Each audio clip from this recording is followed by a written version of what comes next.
Welcome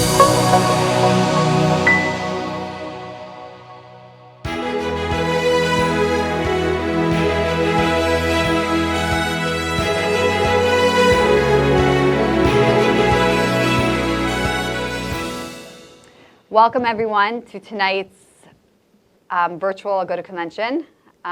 We are here at the women's panel discussing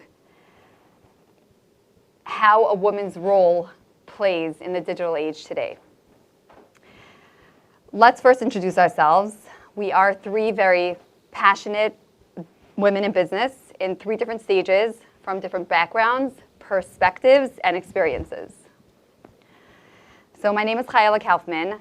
I have 6 children, ranging from 2.5 to 15. I've been in the sales and advertising and marketing industry for the last 16 years. I'm currently the manager, partner at the Jewish Content Network and owner of Consult Right Media.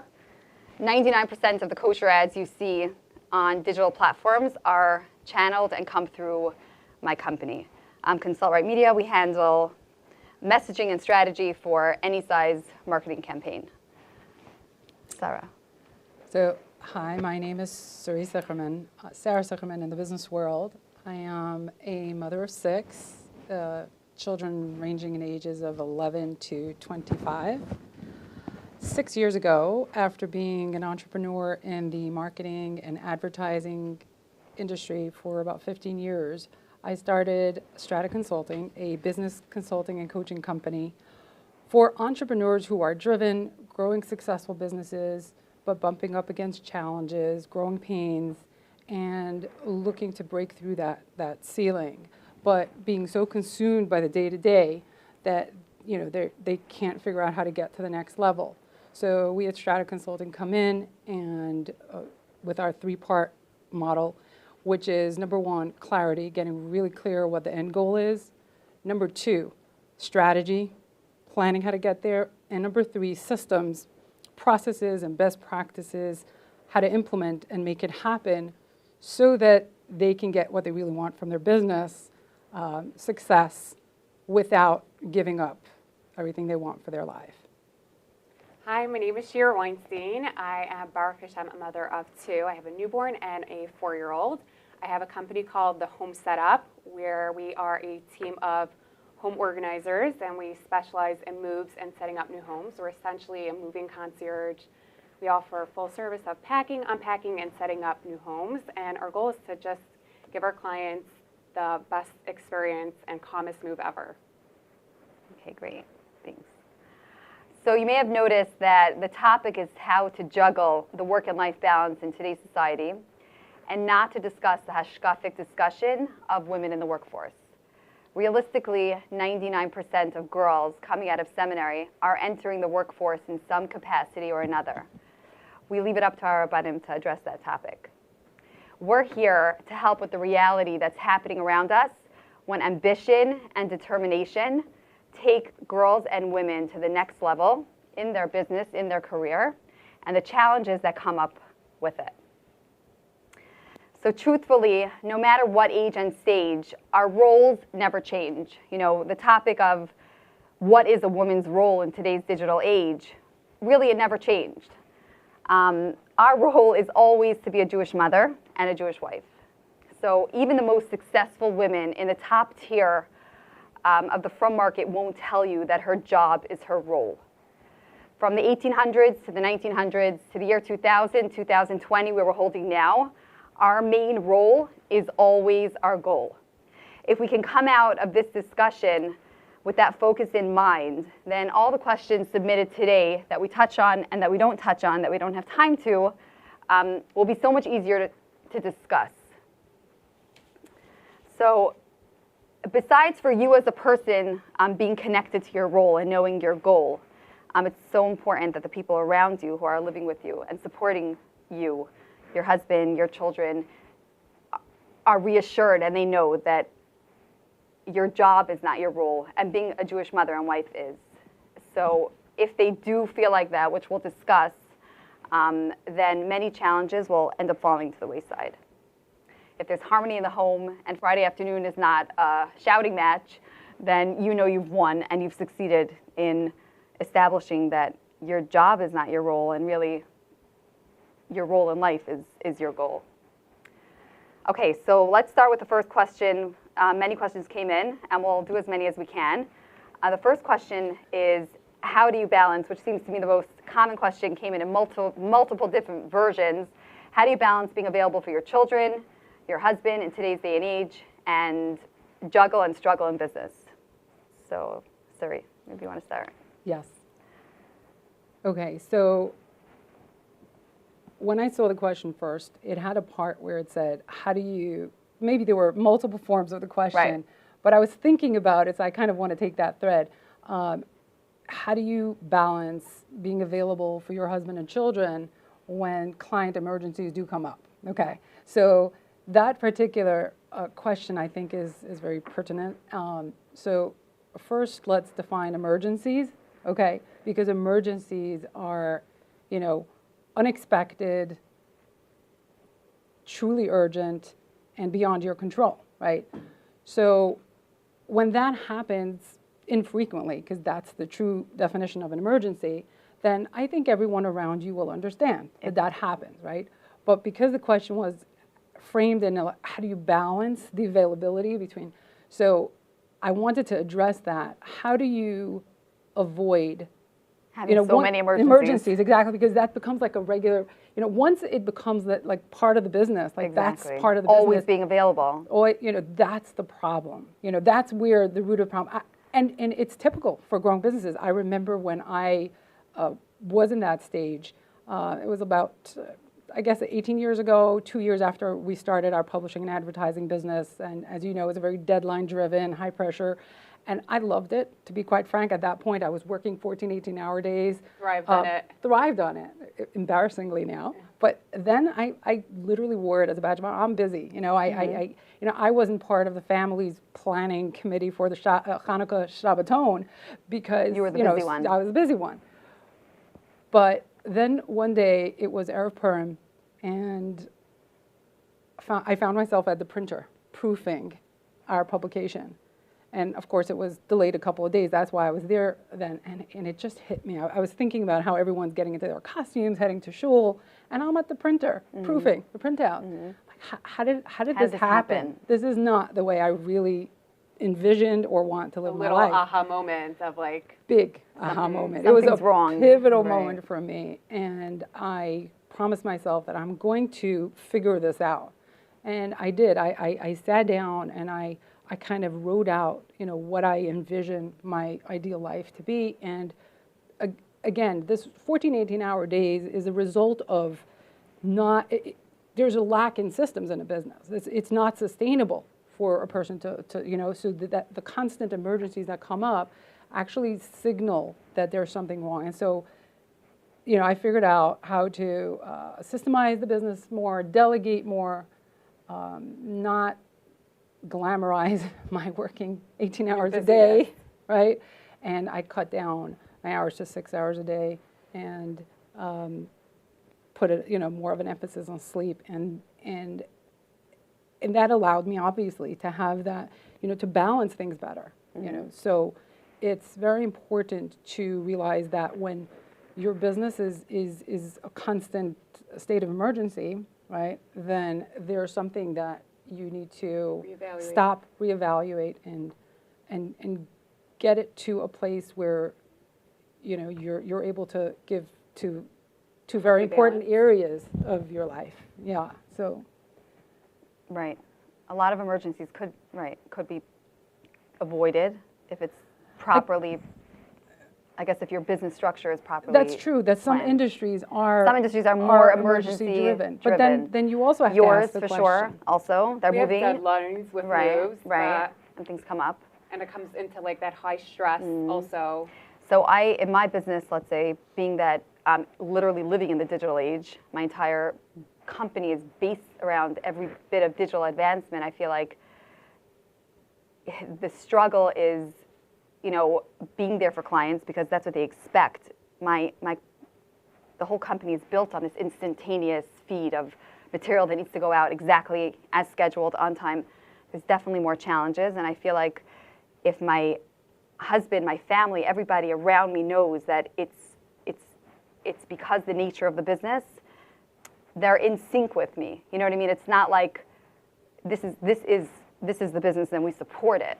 So It's not like you prefer to do that. I don't it's prefer just, right. exactly. Of course, I'd rather be playing Ramikav Matzah Shabbos, but if there's an Aguda convention going on and material needs to be sent out at exactly 7 p.m., 8 p.m., 9 p.m., yes, things are set up in advance and things are organized as possible, but it's okay because there's that support, like, you know, And we're if your proud. family feels like you have that balance and you know And they're the you're most there important for them, things. then it's okay to have that occasional emergency. And not even occasional. That's the nature of some businesses, that they are more. Also, everyone's time. balance could look different. Like, you know, some people that Sunday or that Friday or whatever it is, that family time, your family time might be different. That's okay if that works for Exactly. you. Like, it doesn't So have true. to be Exactly. like everyone else's. Exactly.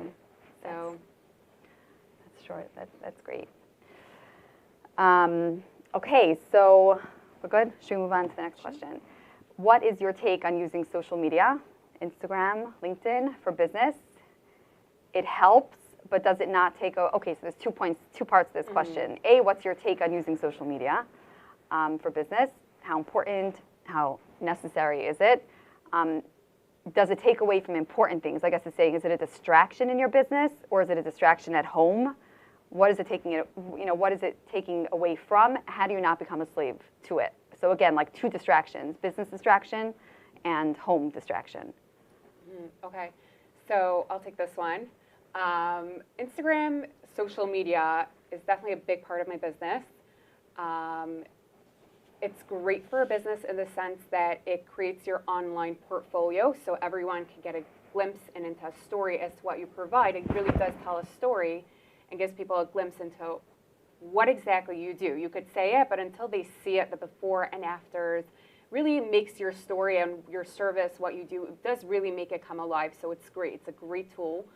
But it's something that a lot of people can get very lost in. So it's, you know, it's meant to draw people in, so it could draw you in a little bit too much. So I personally feel like something that helps me is, in general, I try to be very intentional with it. And I think that Instagram does need a lot of intention. So it's messages that you're constantly sending out all the time that you want it to be intention, besides your own, you know, hashkafa or whatever it is that you, boundaries you might want to take. It's also, you're sending out a message, your business, you want it to be a little bit targeted. You don't want to get lost in that instantaneous, like that instant message that just comes out all the time. So for me, I personally, doesn't mean that it's right or wrong to do either way, but for me personally, I just decided when I opened up my Instagram page that I want to keep my face, like I want to have my own boundaries.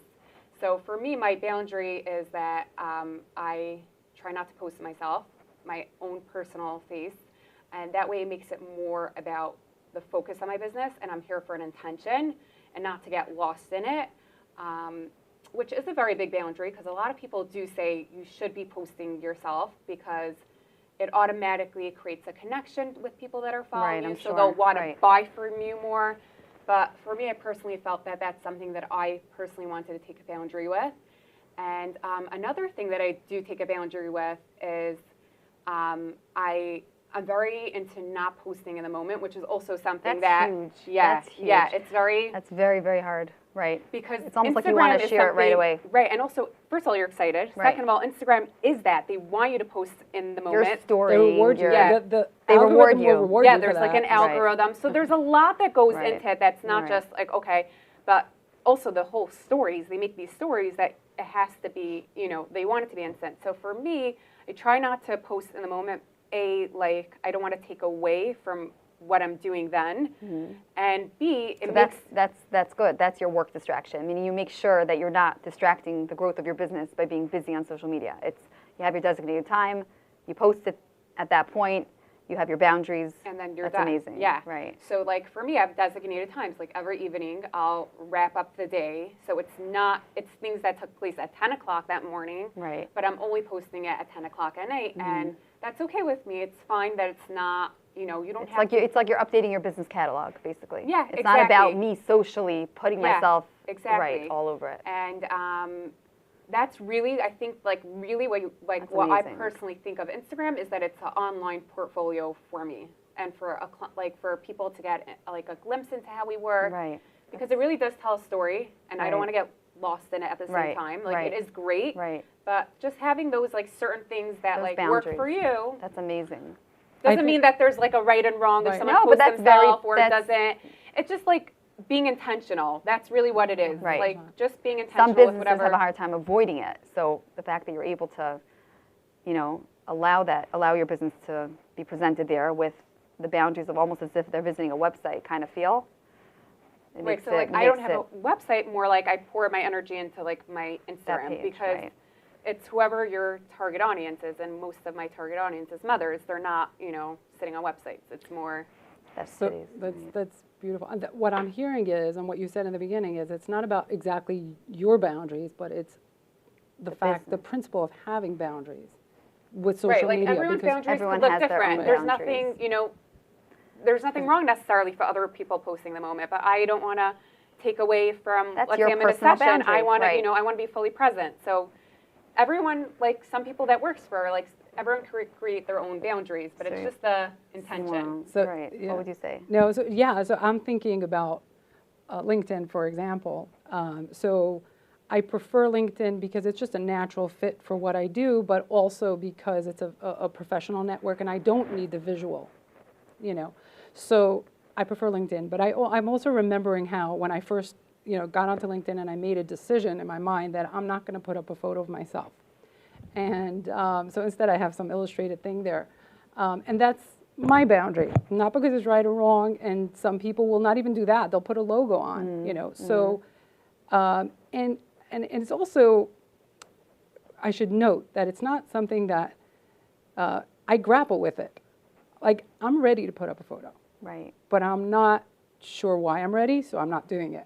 So I'm kind of It's like an intentional, like you're Right. not just Decision. jumping into it. Right. Like I'm like, about I'm it. not, right, why? Because I remember making that decision. I'm Because not gonna then put- you were overly sensitive. So the fact that you're not as sensitive today, makes me ask the You're question, why reevaluating, not? why not? Because everyone So else I'm is doing rather it. sticking Right. to it. Right. That's very And again, special. it also in my introduction, I said I'm Suri and Sarah. Also, before I started in business, I made an intentional decision to separate my private world and my public world. And so in family, friends, I'm Suri, but in the business world, I'm Sarah. And it helps me remember what hat Right. I'm wearing, like where I am right now. Now, I know there are some people that will only have certain apps, that they need to use for business only on their computer. They won't have it on a phone. That way, they know it's business time. I'm not making this my life. Social media is not my life. I'm using it for what I need for in business, and then it's not attached to me wherever I go. So that also is something That's another great I find amazing. Now they're talking about faces, so many questions came on also, being in the digital age today where everybody has to know you and feel like they're experiencing you, right? Do you feel like it held you back in business that you didn't, let's say, put your face out there on advertisements, on different pieces that you're collaborating with? I've had this many times asked to me, like, doesn't it bother you that your face is not XYZ? I'm laughing when these questions come in even because, like, absolutely not, like zero effect on any advancement in any business. And for the first 10 years, even in sales, like I was doing sales probably for about the first, let's say 10 years, straight sales. I never even met with people. It was all over the phone. It was all just about connecting, verbally. Meaning you could but send out a message without people seeing your face and they'll get it. Is that what you're saying? Like that? meaning it's about the communication, Yeah. not as much, I don't think that from women today, like, need to have their face out there if they're Face not doesn't comfortable. equal relationship or communication. Exactly. So 100%. it was just interesting how people were asking. You know what? anything It came add? up recently. I don't know if I should, but you know what? I'm gonna mention between carpools. It's a Right. a nice app, right? Right, And so website. there was a conversation, They don't around have their these faces, owners, right? exactly. They intentionally do not put their faces. Right. Also to keep a line between their public and private lives. Yeah. I'm not even, I don't know hashkafically, but I'm saying, and they want to keep that, I heard them say that, they want to keep their That's their anonymity. boundary, Like, they yeah. want to go to the supermarket grocery with their store. kids, right? And not, like, Have be people stopped recognize and- them. Right. That's interesting. And that's their, Boundary. That's our that's boundary. okay. No, it's, Okay, how do you make sure that your family feels that they are a priority? A young girl wrote in that she feels that like that she resents her mother for being so busy with her business. And how do you make sure that your children don't feel that way? I know it works for me, and that is that it's a very open discussion about what's going on and what mommy does. And I feel like you create this pride in your children that, you know, I always talk about finding meaning in your life and finding meaning in your business. And therefore, like, you're able to feel so much more positive about what you're doing all day, right? So I make sure to give over, it's not just a personal message that I tell myself about finding the meaning and what I'm doing, but it's also my children see that that's like the attitude. Working is not this bad word. Working is like, we're helping people, we're advancing, you know, my business, a lot of it is facilitating fundraisers and getting campaigns out there. They're proud of it, and that support comes from them, and they see the support from my husband. Like, it's just, they don't resent it if you make sure that they feel it and they understand it. 100%. That's my strategy too, like to make them feel part. I mean, not exactly the way you described, but also to make them feel part of it. Right. Like I share with them as well. I'll ask them questions. I'll bounce things, you know. And you have even bigger kids, so I'm sure you could get some really good discussions from them. Right. But I did it even when they were younger. I was also, like you were saying, you know, the meaning, making them part of it, making them part of it. And how does it play out by you? Because your kids are really little. So I think that overall, in general, I think that like when mommy's happy, everyone's happy kind of idea. Like mommy sets a tone and an atmosphere. Sure. So I personally feel that when I work, I feel fulfilled, right? So I'm going out and it creates that, just like I did something, I felt purposeful, I'm helping families. So I come home like very happy, you know, like. And then the rest of your day is so it positive. Like I felt good and it's great, and I come back and I'm like so thrilled to like, you know, be a mommy now. Yeah, be a mommy now and sit on the floor and play with toys and we're good, you know, like. So no, but my daughter, even they pick it up when you're young. Like my 4-year-old, like, you know, she knows what I do and she's proud of it, and she asks me questions about it, and I think that when you start that positive thing when they're young, they're proud of it. And it's okay if you need to run out. They get where you're going. Right. Anything else to add? Okay. How do you deal with stress? Do you ever feel like big one. Do you ever feel like giving up? What's your mindset to get back on track? So how do you deal with stress? Do you ever feel like giving up? I can't imagine anybody would say that they don't deal with stress and they don't feel like giving up. A lot of times people look at businesses and they're like, wow, it must be so incredible. It is Baruch Hashem, it is incredible. But they don't look at the stress piece, and it's like a very large aspect into, you know, like you are dealing with a lot of stress, and a lot of people don't realize that. It looks like very colorful. It looks easy to get there. Yeah, and yes, stress definitely comes up. Yeah, and I think part of it is to acknowledge it and to take the time to de-stress. Whatever it takes for you. You know, for me it's a book, for someone else it's something else, you know. But to take that time for self-care so that you can be the best mommy and that you can do the best for your family and your business. And by me, what really works is a successful campaign to me feeds continued success, meaning my adrenaline. Like if I'm feeling extra stress, I just think about the end of like, you know, the amount of help that's coming out of it, the amount of success that's going to be closing, and then that puts me right back on track. Meaning you need to find, there needs to be meaning in what you're doing. Otherwise, that stress will just keep weighing you down. Like if you don't tap into that. Don't feed into it because right. Meaning, like, why are you doing this then, right? It's mindset. Stress is like you have to pick up on your mindset. Like as soon as you're going down to the stress area, like exactly what you're saying is like, no, take yourself out of it and focus on the positive. Like I'm doing this because I enjoy it. Let me go back and find what is it that I enjoy, what brought me here to begin with, what, you know, and that usually puts me right back on track. That's what it's all about, you know, to connect why we're doing what we're doing. Right. You know, and then it doesn't even feel like stress, like you were saying. But then there are times when we do have stress that we can, I think when we embrace it as a normal part of it, it doesn't, we don't get stressed out about the stress. It's like and that lowers the temperature. And the other thing is also to depersonalize it also, not to not to make Is that it even possible?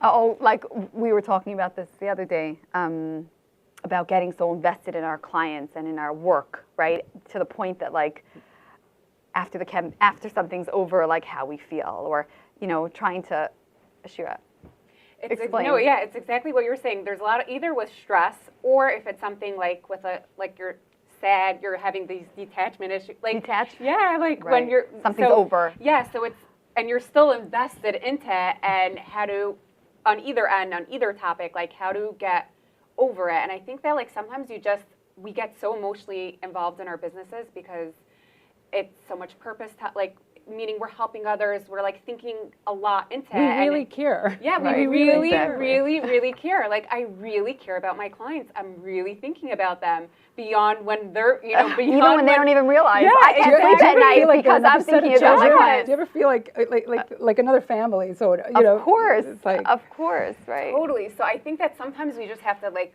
mindset. Okay, like you have to just take it to a technical level. Like something was broken or something, whatever. I came in, like you have like a repairman, a fridge guy comes and He fixes doesn't get the fridge. emotionally attached to my kitchen. So like we have to Right. think of that. Like I came, their fridge broke, I fixed it, and now it's okay. We don't Right. have to think anything else moving now. on to the next one. Yeah, Right. moving on to the next. Right. And the same thing with stress. Like, okay, this is what happened. You break it down, and it's okay. We learned our lesson, and we're going to move on. Also, We're that not really gonna- like puts your mind frame back into like, what is my goal in life? My goal is not to get every single sale I need. My goal, where I'm focused on, is my role in life, and that's to be a mother and a wife, right? So when I'm feeling that way, that I'm so like involved in clients' work, sometimes you need to just restructure that and say, 1 second, To like reorient, it's not all about the business. Like, yes, I'm here to help him, and I'm here to like make everything smooth for him, but really it's about me and my family. 100%. One other tip, if you will, is to build in time for like debriefing, like after like a big campaign or after a big thing, to kind of build in that time that Closure? after the post, like the kind of a post-mortem, like give yourself that like space. scheduling a really long exercise run, It or can like be that, reading a whatever book. it means to you, to kind of like, to kind of like Unwind. process it, And to shift your gear back. unwind and to shift your gear back. That's all. True. I love that. It's a great tip. Okay, that's great. What advice or chizah can you give me? I'm looking to start my own business. I'm so young, and it seems so overwhelming. So Shira, you probably can relate to starting. You're the closest to have starting a business, so you for sure can relate to that. But just from experience and just looking in on this question, almost got me thinking like, if you're overwhelmed and you're too scared, then it's not the right time. Meaning, if it's going to shift you from where your purpose is in life and it's freaking you out, then it's time to step back and say, this is not my role right now. Pursuing a business is going to come when I feel like I have the support. I can put the energy into it. I can feel good about it. And if it's the wrong time, then it's the wrong time, and it's okay. And find something that won't take over your life the way building a business will. But what tips do you have? Okay. So I definitely relate to this. My business started a few years ago, so definitely relate to this. Very raw. I think like a big thing is always mindset. That's really what it is. You have to like put into the mindset, like your mind, that look around you. Everyone who started a business, anyone who started a business who you're looking at, they all felt the same way when they started out. No one started completely like, okay, we're rooting for you. You're And I know great. exactly what I'm doing, and I know exactly where I'm sometimes heading. You just have Right. to jump in. Right. You're not going to know. You're not going to be the most perfect. I think You know- it's always jumping in. Yeah, yeah. Right. You know what they say, like an entrepreneur is like jumping off a cliff and building a parachute on It your way really, down. Right. really Feels like is. that. It Right. is. And Right. it's not going to be easy, but you have to persevere and look around you. Everyone did it. Also, Everyone. I feel like people sometimes think too big in the beginning. Like, I need to build this big business. It doesn't always start like that. Find something you enjoy doing, and then the growth comes. if you are passionate and you're committed, you know, and you're loving what you're doing, then a lot of times the growth follows you. Like success really breeds success, and a positive, like a positive demeanor in your whole, whatever you're doing, even as a secretary, will grow more success. You'll get moved into a different position. They find more talent in you because you put more energy into other things. I feel like people sometimes look at growth, like I want to be an entrepreneur as this, you have to do something so huge. You don't. No, it starts somewhere that you're comfortable with, and doing it for your friends, or you know, Exactly. like it starts small, and it's really also about that intention. Like, what do I want to do, and how could I start small? Like, you know, it doesn't have to be exactly an overwhelming what you're saying, experience. This huge, right? No, because when you want it to be an organic flow. When you start Exactly. a business, you want it to organically flow with a picture in mind for sure. But like, you need to have that organic, like small growth before big. Do you get what I'm saying? Like, you need that, like 100%. Yeah. It's hard enough as it is. Like it should be coming from inside. You're saying, like Yeah. like what you know what you know you're good at, or something like. I feel like when there's not organic growth, sometimes you take a jump too big, and then it like the fall. Listen, we all have falls, but Right. like you don't before you jump too big. Like when you jump too big, you're the tools that you need to have Are not aren't set up. yet. Right. Exactly. Right. So you need to like start small, build a foundation, and then slowly like you build it upwards. And I feel like organic growth is the best growth. It really is. You're going to get all the best things that you want. You're going to get the word of mouth from your favorite clients, or it's just going to happen organically. Sometimes I have clients coming to me. They want to launch a business, and they have so much money behind them. I don't know if they have sources of money, and Okay. That's the worst thing for them, because There's they're such trying pressure. to push, but they're Right. trying to push the natural process, Right. and it never works. Right. It's always a waste of money. Wow, that's so interesting.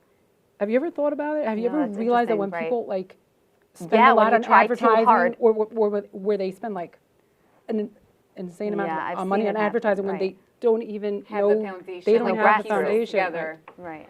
So you can't And the push truth is the that process. that grassroots is not just a business grassroots, it's your personal life grassroots. And I feel like that's why growing organically with as your support system, which is your home, can grow with you, and they're kept on the same, you're all on the same page. When something happens, when you feel that pressure to accelerate too quickly, you step out of line, because all of a sudden your support system's not there with you 100%, and that's when the struggle comes up again.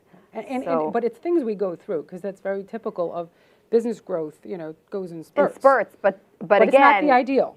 It's not not what just when you it that. should happens be aiming for. organically, you're able to deal with it because it's like, oh, bump, okay, how do we deal with this? As opposed to like huge bumps, like you're able to deal with it. Like, Right. Or artificial bumps, right? Right. If it's just, yeah, true. I think also what you were saying, like starting out support system, just something I want to throw in is that when you start a business, it's really about you pushing yourself more than having a cheerleader behind you. Meaning you won't necessarily, like you'll tell people your ideas and they won't necessarily validate it. You're or talking whatever. about external people, not people that are part Meaning, of your support right, system. Your support system, like You're let's say talking your about the family, direct support system, like Right. your Right, husband and children. Right. They Your should husband and support children it because have to be on they it. are you. Yeah. You know what I'm saying? Right. But let's say like you're throwing it off people and whatever. True, Like people true. might not support you, and people might say like they're scared for you. They want to protect you, and they're like, you know. So, but if you have a dream and you think you could do it, go for it, and it's going to be you. You're not necessarily going to have everyone believing in you, but that's okay. And you don't need all that support. Like people think that they need. Sometimes you just need that one person. That one person, Right. your internal family, and you're good. Yeah, I Like- find also when there's acceleration, like your business accelerates in a certain direction, or things start happening a little bit faster than you even realize it's happening. You know, when you have that support system between your family, it's almost like they keep you in line. It's an amazing keep you thing. grounded, They for keep you sure. grounded. Like, For sure. okay, time to like stop. Like, let's figure out what's going on here. Are you comfortable with this? Is this something that you feel like is not going to overwhelm you? Are you? It's like you have this in-house coach. Like you have the It sets coach you back on in-house. track. It sets you back in track. It does. Thinking that I'm just going to accomplish and change the world, and then you're leaving very important people who care about you behind, is going to create a disaster. And I feel like the concept of a digital age, which is so incredible because we're able to accelerate so much faster than we ever were, but the challenges of it, obviously, as we know, are so there, being that there's so many distractions and so many ways to accelerate and leave people behind who care about us so much. It's so important to make sure that whatever you're doing, you're in 100% sync and support with those people that, you know, are there for you no matter what. Probably the most important point made here Yeah. tonight. It's probably Thank you. also overlaps on those like balance, boundaries. Like when you start out your business, this is going back to like the boundaries again, you have to like keep in mind all your goals, right? Like, because otherwise you get very lost in it, right? So you kind of have to like, this is what I did for myself, which I found really helped. It was I created like a circle or like just around, in my mind, I'm like, okay, my family's the most important, and I just Has to all come around. We circled it, and I circled it in my mind, and I'm like, okay, right now this is the most important thing to me. Anything that's like gonna come in and affect my family, this, that, they're not invited. Like it's not invited. It's not So invited you in. have to like just Wow. create that boundary right when you start out. That's amazing that just so consciously you know, can, yeah, because there's a lot coming to you. Like meaning from either out of family, whatever it could be, a thing, a person, whatever. You have to create like that boundary so you know which. You're so wise, beyond. I know, so beyond your years. It's amazing. I think also when you set out to open a business, it's a different mindset than, let's say, the way my business was started. It was almost like it transitioned from one thing, it blended to another thing, to another thing, to another thing. So you almost like, you could so easily get lost in that acceleration. But you was like, you knew you wanted to open this business. This business had a box, right? And I had to It's also build like it. with like organizing, you're gonna declutter the things that like. It's true, Yeah, right? like meaning if you want to succeed in life, you have to like pull out the clutter, focus on your strengths, and build a circle around the things that are important to you. Some businesses are able to be built like that, but there are many that are not, like the service-based business, or But life they're in not general, built it doesn't even like have that. to be a business. Life Right. in general is also like that. You know, Right. like anything could be like that. Right. There's No? no, for sure. Do you There's coach she yourself? has an Like, what do you advantage. do? And you probably can make decisions based on like I think theory, we like all- based on. I have think str- we all have to have our inner mentor. Right. We have to go to that. have to Then we have trust our also. spouses as well. Right. And Who ends up being our business coaches also Right. and partners and everything in one. But I wanted to talk to something you said that hit me, that you naturally, or however you have that organized way of thinking. I think me naturally, or creatives in general, we resent the box. It's like, It's so funny because whenever you keep talking about that, I'm thinking like, but You don't want to be I like. can't fit like that. Right, Like but- my brain doesn't work in a box. but having said that, I learned that, and in business as well, like systems, constraints are what helps you grow. Yeah. So it just resonated with So me. the way sometimes said you it. can't be the one to create those constraints, but other people can keep you in that line. You know, it also. Yeah. Anyways, okay, so next question. How do you feel that now that so many conversations are now on WhatsApp, text, and voice messages and voice notes and emails, have we lost the personal touch?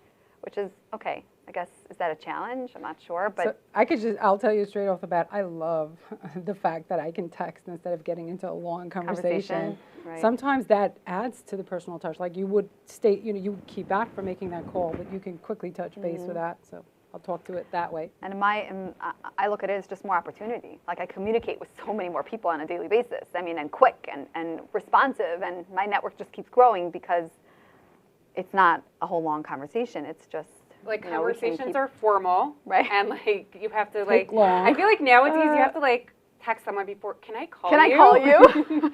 Like it's not like. It used to be like you Yeah. picked up, you needed to say something. Yeah. I know. And I actually like texts because I could see if it's important, or I could just ignore it and be with my kids. Or like, schedule I it could see. at a later time, right? And look, Yeah. technology, do not disturb. How many times do I just hit that do not disturb when I don't want to even hear a buzzing? It's like I'm focusing on something. I'm Friday afternoon after 1:30. I don't want to hear the buzz.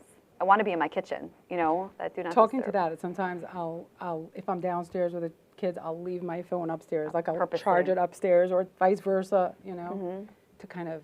Do you feel the force buzzing in that. your body like I do? I literally feel vibes. It's scary. Yeah. Meaning when it's upstairs, Yeah, you feel it yeah, because you yeah, know that it's yeah, buzzing yeah. away, and It's you like know the weirdest that. thing, but yeah. Just a small thing to add to this, very random, but I personally, when I get a text from a potential client, I'd rather hop on a phone call with them though. Like I'd rather turn it more personal Right. than just Okay, that makes sense. Yeah, Right, for just- sure. The good There's- thing is we have the choice. right. Yeah. That's what it exactly. affords us, the Right, choice. It right. gives us the choice. So, But there's Right. definitely a difference, like a phone call versus text. for sure. What is your take? This I found like such an interesting question. I don't know if you want to answer it or not, but what is your take on women getting dressed up for work and they come home and they dress down for their family? Like, So a little bit. I was saying that I had a conversation. Okay. This is a conversation that we've had. Okay. People, friends, whatever you want to call it. But it's so individual. Like there are some husbands and kids who actually prefer when their mother is dressed down. Like they feel like, oh, mommy's home. home, all's good in the Right. world. right. So I think it's a very individual thing. And obviously, Is there's that a a Sinia's balance. question? What? If it's Meaning How out is there in that the a- world, how you're is that all a dressed, Sinia's and then you question? come home, and like, is But that? how is that a Tania's question? If you feel like you're Tanista and you're outside that way. No, I then- just feel like, of course, when you go, just like when you go to the grocery, you get dressed. I'm saying, Exactly. Why, Like, right, why is that even something that's hard to understand? I don't really have any like my clothes are like comfy clothes. When I go to work, I am like In the same yes, comfy. we need to be comfy, but at the same time, when I come home, I am like I'd rather put on a snood that way I could like fully get into the mom mode without because when you're like dressed, it's like restrictions almost, Right, Like I right. personally, but That's almost like, of course. But I'm A sure. man doesn't I'm sit in his hat and tie, in his suit Right, and like tie in his house formal. either. You Why? want- right. Why does it become like something that it's negative that the women do? It shouldn't be. It's our life. We're not going to. And also it's very personal and very individual. Like Right. if you are the type to be all dressed up and And you feel puttering better around the that kitchen way, in then heels, go for it. Go ahead. Right. Okay. Do you ever struggle with saying no? I am just starting my business and feel that I need to constantly take every deal that comes my way, even if I don't have the time. So in growing a business, again, you're going to want to take every deal that comes your way, but always, of course, you still have to make that decision of business growth versus personal growth, like what kind of boundaries and what kind of lines am I crossing by making sure I'm taking every single sale. If your family feels like they're always more important, that they're less important than your sale, then then it's going to affect your family life. But in the beginning, you will have to make certain commitment So it's a to lot work about harder, the stages. but the it is, stages of business. In right. the startup stage, you're going to say yes a lot more lot than more. no, right? and you need that support in place. Otherwise, you'll fall apart. But there's a principle in business as well. Whenever you say yes to something, you're saying no to something else. Mm-hmm. So you have to keep that in mind as well. Mm-hmm. Like not every Protect opportunity. your yeses. Yeah, protect your yeses. Like Wow. and not every opportunity that comes your way should be a yes. Mm-hmm. Or I think Warren Buffett says something like, the difference between successful people and very successful people is that very successful people say no to almost everything. Now, I don't mean it on a opportunity by opportunity basis, but in general, when you want to design your business or create your business in a certain way, you want to be very mindful of when you're saying yes and when you're saying no. It's okay to say no. Yeah, out of every yeses and nos, out of everything that you're getting, there's some that you're going to be pulled to say yes more, and some that just don't feel like a good fit. And in the beginning, it's very hard to say no to those because You want just every trying. single lead. Yeah, you're right. just trying. Because you don't even know yet what's a no and what's a yes. And you know what? Sometimes all those yeses and no, like all the things that you're saying yes to, and even though you're like, should I be saying no? Sometimes those are the learning experiences that you need because, like you learn, like, okay, I love doing this, or this wasn't for me. But the only way for you to know that is if you really tried if it. you try it, and you have to try everything. Right. So. Right. Also, by saying yes, again, in today's digital age that we're in, the accessibility, you make yourself accessible and available for yet another another relationship, another So person, I another think it business. depends on the stages, though, right? Because like when you first start out, it's almost like important for you to say yes, right? Like you want to say yes. Of course. Yeah, Just yeah. to try it. But you're But also then as- training your clients, yourself too. Like you're training your clients, let's say, are you going to say yes even if it's 6 o'clock when you're, when you're together with your family? I think, Do you think us women have a harder time saying no? Is it a woman's thing? Like we have a harder time saying no. We just like to please. Possibly. We like to say, Yeah. we like to be Built-in yes people people. pleasers. We are. right. We like to make, So I have it's a very something we hard time saying consciously have no to to a work on. client. I want them to be happy. I want to show them we can hit success. Very hard for me to say no. So to me, I really relate to this question. But even And I'm in not the at the growing. context of one particular client, you're saying you want to say yes. And Again don't and forget, if again. you're going to say yes and you're going to go over your limit, then you won't be there for them in another way. Like you won't be able to deliver maybe what you promised. Maybe, right? If you say yes too much.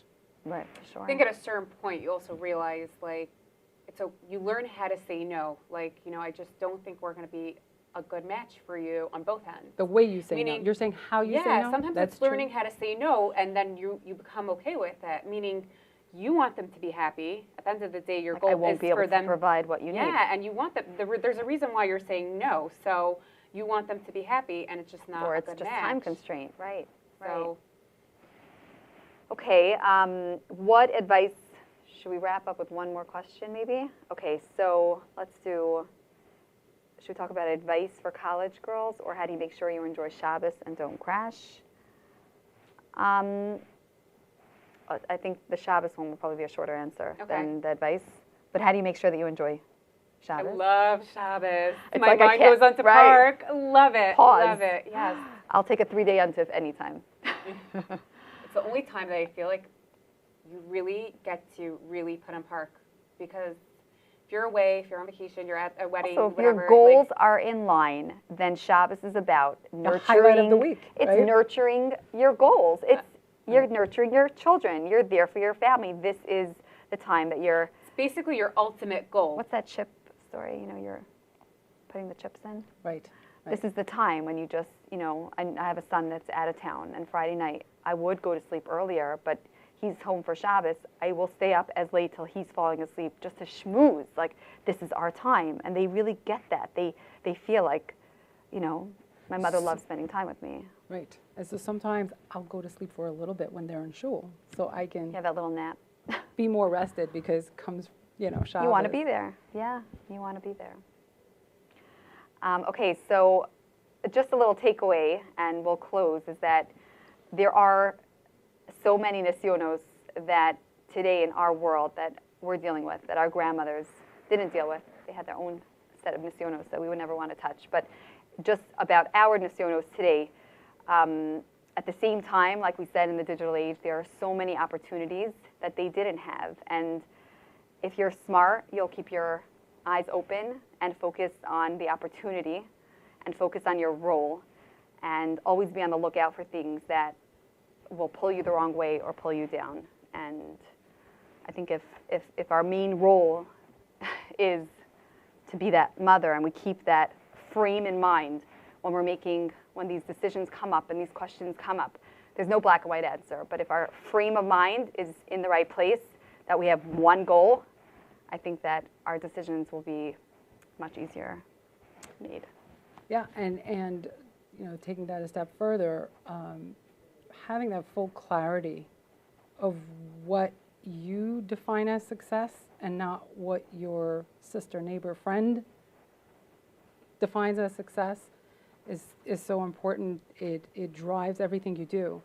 I'm looking back, I think I mentioned before how I wrote out my personal vision, and I wrote out how different, at that point I was so busy, and how different I wanted it to look, and including more time with headspace for my family, doing chesed, even buying a house. I remember all these things I wrote out as my personal vision, and it was so powerful in every stage as I was making a decision. So even as I cut my 12 to 18-hour days to 6 hours, even that still wasn't in sync with my written out on an index card vision, and I kept on refining it. So the deadline of the print publishing world, for example, was still like too much, it wasn't allowing me to have that headspace.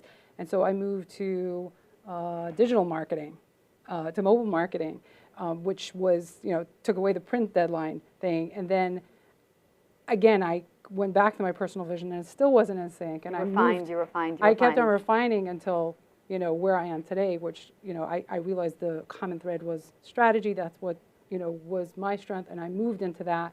And that kind of allowed me to be where I am today. And anyone can do that. Anyone can take out an index card and write out their own personal vision, what they want for themselves, their family, their, materially, spiritually, the community, and, have that as a touchstone so that they can, live their best life without getting distracted. It's a great takeaway. I think that it's really boiling down to intention. That's your word, right? Yeah. Focus on your role, focus on the opportunity, and focus on the people who really care about you, and then you're going to see that you'll succeed.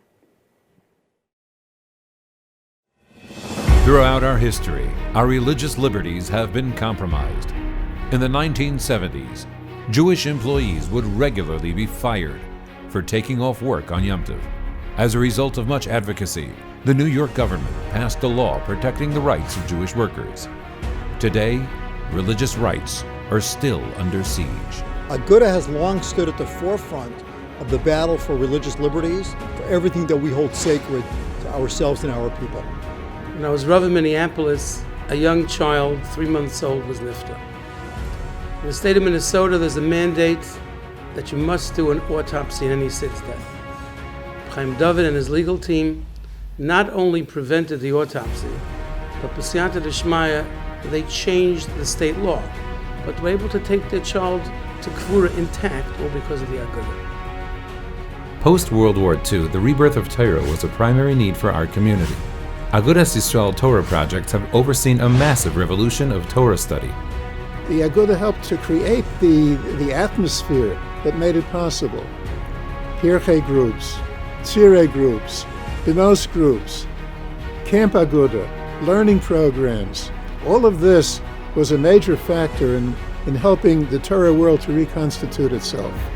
When I was in Beis Medrash Elyon, we didn't know what Daf Yomi was. I had never heard of Daf Yomi. When you stop to think about it, these are amazing accomplishments. Amazing accomplishments. And could it have happened without the Aguda pushing Daf Yomi and organizing shiurim and making siyumim on Masechtas and encouraging people to learn? The lion's share of the credit has to go to the Aguda. Hands down. The education of our youth is the foundation of our community, but the burden of private schooling weighs heavily on our families. In the 1970s, through Aguda advocacy, textbook funding was no longer a violation of the separation of church and state, providing the beginning of much-needed relief. The Aguda has spent generations fighting for our students in our yeshivas, whether in the old country and here in America. Right here in Baltimore, we're fortunate to have Rabbi Yoel Sadwin, who's a visionary. Rabbi Sadwin has helped get us over $1 million to help our underprivileged kids go to yeshiva through Maryland's BOST program. If there's any major issue that we have in yeshiva, we turn immediately to the Aguda, and they're there 24/7 to help us out. And the fact that we know that they're there for us changes our entire perspective. Our children are literally our future. Under the direst of circumstances, Camp Aguda opened its doors in 1942, leading to hundreds of children attending Jewish day schools, a mission continued to this day. When you go to yeshiva, you're learning mitzvahs. When you go to camp, especially Camp Aguda, you're living mitzvahs. You saw people that were so dedicated to teaching the youth to continue the legacy of Aguda. And they always spoke about Agudas Yisrael. They always spoke about the Ma'etzes. They always had Gedolim coming. You know, from the top down. This is a legacy of generations. Our tradition is what kept our nation and keeps our nation alive. And protecting that tradition is critical. The Aguda has been at the forefront of staunchly protecting the integrity of authentic Torah true Yiddishkeit. In America, there's one label. That label is Agudas Yisrael. Till today, you go to any town, is an Aguda, you know what it stands for. The success of the Aguda on a national level really is an example of how group of individuals empowered by Yitzibor are able to accomplish so much on a national level. Though times change, history has a way of repeating itself. From sending food packages in 1941 to Jews in ghettos, to the Hatzalah efforts of the war years, Iranian rescue, to helping those in crisis today with Parnassa and disaster relief, the Aguda has been and continues to be at the forefront of the ever-evolving needs of the Klal. Out in Lakewood, we're really fortunate that Aguda has PCS, Professional Career Services. They have provided jobs for thousands of frum families. They provide education in finance and business for many thousands of graduates of Beis Medrash Gevaya, and are a mainstay not only in what we think of as activism, but in the core issues of supporting our families. Challenges may change, the nature of the uniforms of our enemies or the language may differ, but the basic challenges from without, of hatred, of anti-Semitism, of bigotry, and those from within, of divisiveness, of assimilation, acculturation, have remained the same. And Aguda continues to be at the forefront, needs to be at the forefront, to influence what goes on in our country and elsewhere, to be a voice of morality and a voice of principle to elected officials at every level, and to continue to address the unique needs of our community. I really can't conceive Klal Yisrael being where it's at, the Geshem V'Ruach, without Agudas Yisrael, without their advocacy and their concern and their influence guiding Klal Yisrael to do the Ratzon Hashem. Together we did. Together we do. Together we will.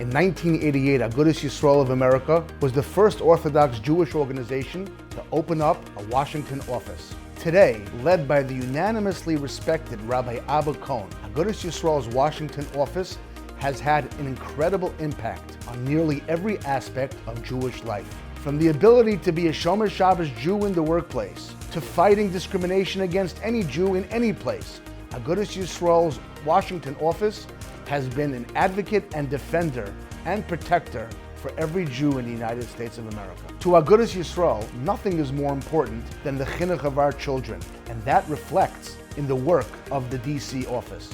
The Aguda was involved in securing Title I and Title II funding for our yeshivas, which has brought in tens of millions of dollars for them, impacting Torah in America in unimaginable ways. Your local shul is impacted by Aguda's federal advocacy as well. The Washington office continues to play an integral role in ensuring that nonprofit security grant programs are accessible to them. Most people have no idea that in 1994, there was an overhaul of regulations in the meat industry. Rabbi Cohen scrutinized the language and recognized the threats to shechita in America.